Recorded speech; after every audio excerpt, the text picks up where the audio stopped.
Assalamualaikum warahmatullahi wabarakatuh. Perkenalkan, nama saya Muhammad Isron, NIM 14144231313. Di sini saya mengikuti pertukaran pelajar atau MBKM yang dilaksanakan di Universitas Gorontalo. Dan di sini saya mempresentasikan materi kuliah ekotoksikologi perairan. Mengenal ekotoksikologi perairan menurut Kolonel et al. 1999, berdasarkan definisinya, ekotoksikologi merupakan kajian multidisiplin yang merupakan kombinasi dari kebijakan bidang kimia, toksikologi, farmakologi, epidemiologi, ekologi dalam hubungan dengan pemahaman terhadap sumber dan keseluruhan bahan kimia atau polutan di dalam lingkungan. Akuarium menurut Kamus Besar Bahasa Indonesia yaitu bak atau kaca yang biasanya diberi tanaman, air, dan makhluk hidup lainnya, atau tempat memelihara ikan hias. Nah, untuk makhluk hidup sendiri ini terdiri dari ikan, tumbuhan, dan mikroba. Untuk lingkungan di dalam akuarium sendiri ini terdapat air, batu, terus sinar, serta terdapat zat-zat yang menguntungkan dan merugikan.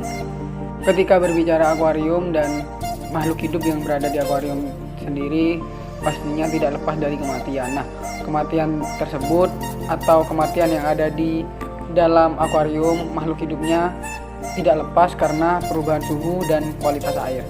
Nah, terus selain itu terkadang dari sisi lingkungannya, di mana lingkungan tersebut munculnya zat yang tak terduga atau sisa uraian bahan makanan yang diberikan kepada ikan maupun makhluk hidup yang berada di akuarium tersebut.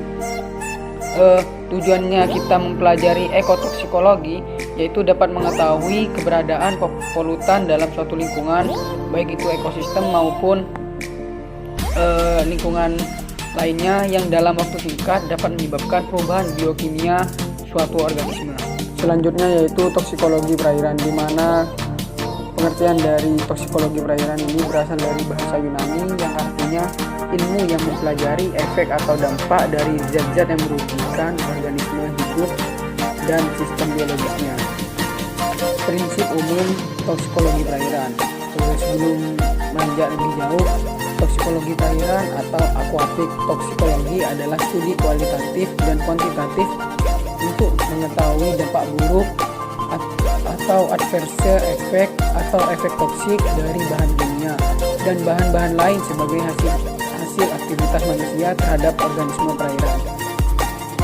Toksikologi perairan juga menelaah konsentrasi atau kuantitas bahan kimia yang diperkirakan terdapat dalam lingkungan perairan, baik dalam badan perairan, sedimen, ataupun makanan. Berbicara tentang bahan kimia yaitu bisa diartikan sebagai zat. Nah, zat ini adalah racun dan tidak ada zat yang tidak berbahaya. Semua zat itu berbahaya ketika penggunaannya semakin tinggi atau penggunaannya semakin banyak. Sama halnya, semakin besar racun yang diserap makhluk hidup, semakin besar pula atau semakin cepat pula efek yang timbul pada makhluk hidup tersebut.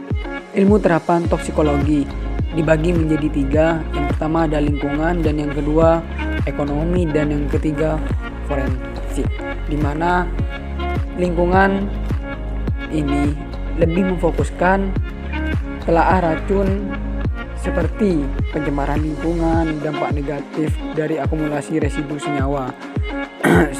Selanjutnya yaitu toksikologi ekonomi, di mana toksikologi ekonomi ini membahas segi manfaat dan nilai ekonomis dari zat toksik.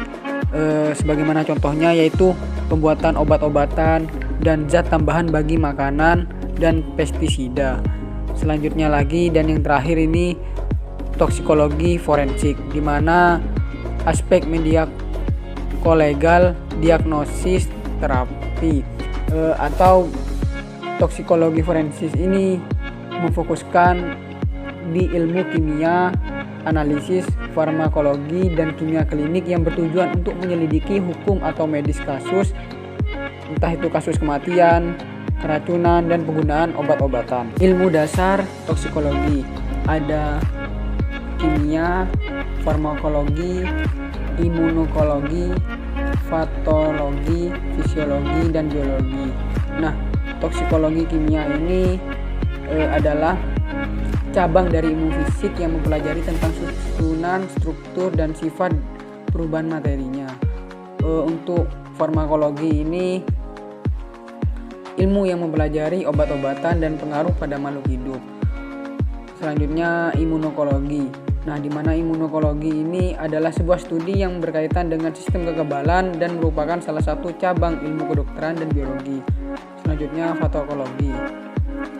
Di mana patologi adalah salah satu cabang ilmu kedokteran yang berperan penting dalam mendiagnosa penyakit, terutama kanker. Selanjutnya fisiologi adalah salah satu dari cabang biologi yang mempelajari berlangsung sistem kehidupan.